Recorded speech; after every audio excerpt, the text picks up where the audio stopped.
Welcome to a special Huddle in Place edition of Talks Within the Nine-Sided Circle with your hosts Noor Kyle and Mushtaq Ali.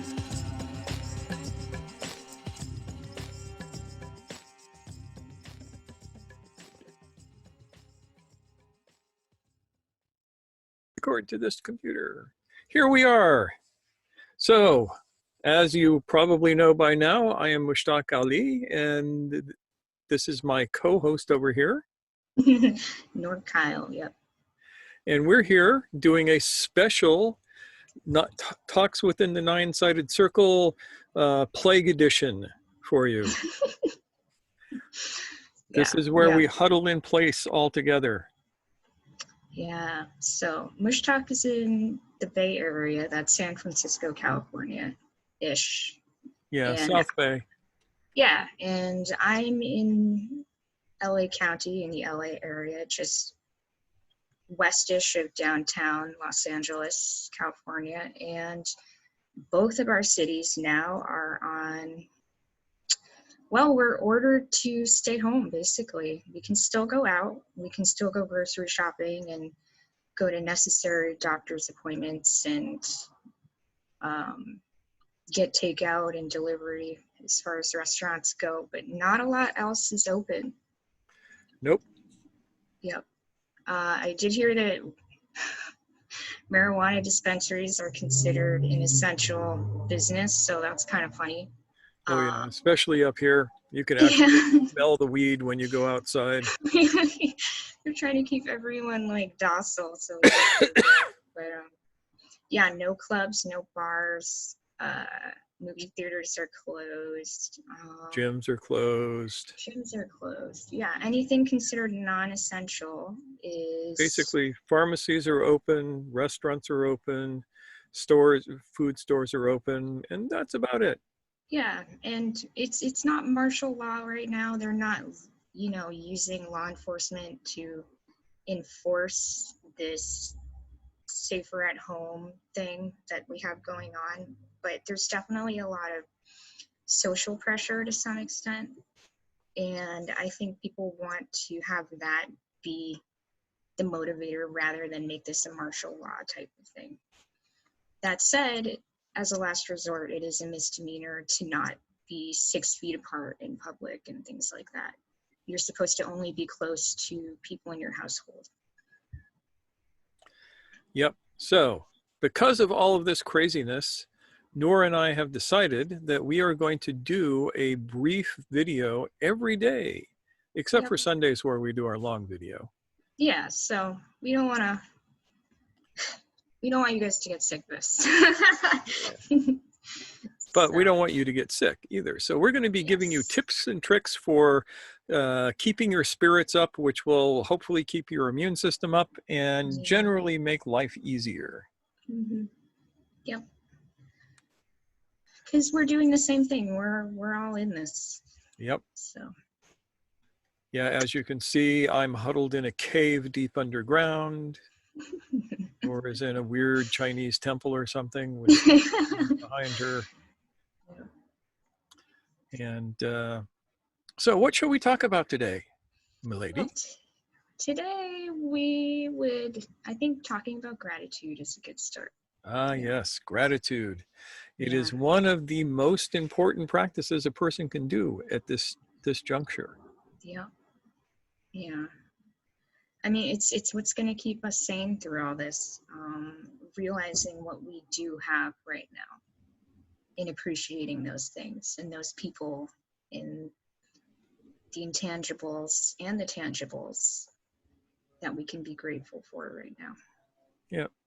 So, shall we talk about a couple of gratitude practices? Sure. Do you want to start with that? Yeah. So for me, every morning when I wake up, I try and think of at least 3 things that I am grateful for. And I make a point of actually feeling grateful for them. Yeah, I think that's key is it's not just making a list. You have to really sit with the feelings that are being evoked. You have to call them up inside you because it's meant to be something that becomes real for you right now so that it can sink in, so it can get all those hormones moving around that are triggered by this feeling of gratitude. Yeah. So the feeling of gratitude will actually help rewire your brain to make you happier, which in these times is not a bad thing No. at all. The less stress you are under, the more happy you feel, the happier your immune system is going to be. Yeah. And stress is almost inevitable right now, but practices like this can at least take the edge off of that stress. And even that is enough. Yeah. So the second practice I do is I make a point of telling somebody uh, every day, if I can, what I'm grateful about uh, for them, with them. Yeah, we had a, yeah, we discussed that the other day, right? Yeah, we did. We I had some embarrassed you. thoughts. Yeah. Yeah. Because one of the things that I'm really grateful for is having Noor as a partner in all of this. She's Yeah. been the best business partner I could ever want. Mhm. Yeah. Yeah. And it And helps that she's always right. yeah, I mean, we're supports for each other in all this, absolutely, and without question. And Yeah. it feels good to be able to count on each other for that. And even from afar, that feels really important. Plus, you know, you can send things back and forth in the mail to people you care about, and it's a good feeling um, to receive care in that way. Of course, we have to be careful about our health status and all that when we send packages, but even if that's not an option, sending texts saying, I'm thinking of you, or making time for video calls or phone calls, I think Yep. those things really help refresh those connections that um, give us a sense of fortitude and groundedness. Yeah. And that does double duty because it makes you feel good. It And and it makes the person you're talking with feel good. exactly, yeah. And at a time when some people are more than just encouraged to self isolate, it's, you know, if they have to, like in Mushtaq's case, because he's vulnerable due to age and some underlying conditions, like it's important that uh, he stays connected with the outside world. And I'm so glad that we're able to do this together, to see each other face to face in this way, even if it can't be in person. And same thing goes for my parents or for people I know who are immunocompromised. I mean, this is how we support each other in a meaningful way. Yeah. Yes. The third thing that I do is when I am interacting with people like out in the world, like this morning, I had to get up and go shopping. And being a senior person, I get to go shopping before everybody else, but uh, that makes it nicer. Yeah, I mean, that's been something a lot of places have recently put in place Yeah. because we realize how important that is. So I made a point today of thanking everybody I interacted with. Yeah.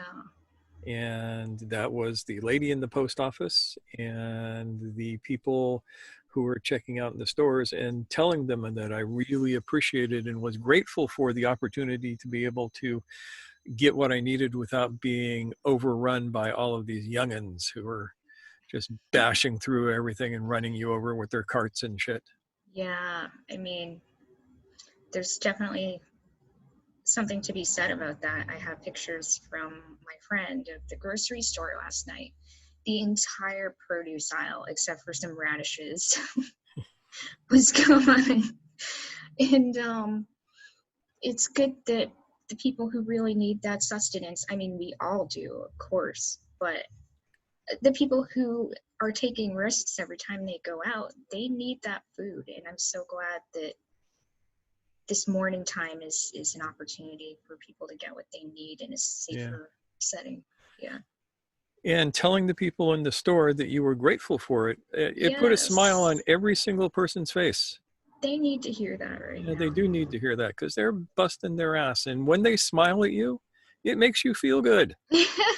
I'm getting a little like misty just thinking about Yeah. it. I think I read about, it's our medical personnel and our grocery checkout people who are, I really hate using wartime language right now. I have a personal beef with that, but I do think it's important to recognize their service and to thank them for it. Yep. Yeah. And we don't want to have a war on coronavirus because, I as somebody pointed out, um, every time we've had a war on something like the war on drugs, the war on poverty, all of that, we've lost. Yeah, Yeah. yeah, So let's not have a war on coronavirus. Let's just get through this. yeah. I mean, this is in some sense, it's nature doing its thing, and Yep. we constantly have this mentality of needing to force our way with things, and of course we want the best outcome that we can manage, but I don't think wartime language is the ideal language, except it obviously motivates people. It gives them a sense of context, and perhaps that's important right now, but I think in the big scheme of things it might be something to contemplate and reflect on. So let me ask you, fine Yeah, viewers, what are you grateful for? what am I grateful for? Yeah. Yeah. So make a comment down below. Tell Yeah, us what you're grateful for. yeah. Tell us who you're grateful for. I'm grateful for you, Mush Talk. Yeah. Yeah, I am. Yep. And thank you all for being here with us and taking time to watch. And yeah, just tell us how you're feeling. Share with us what you're grateful for. Maybe offer some suggestions on what you might like to have us talk about for 5 to 10 minutes every, 6 times a week.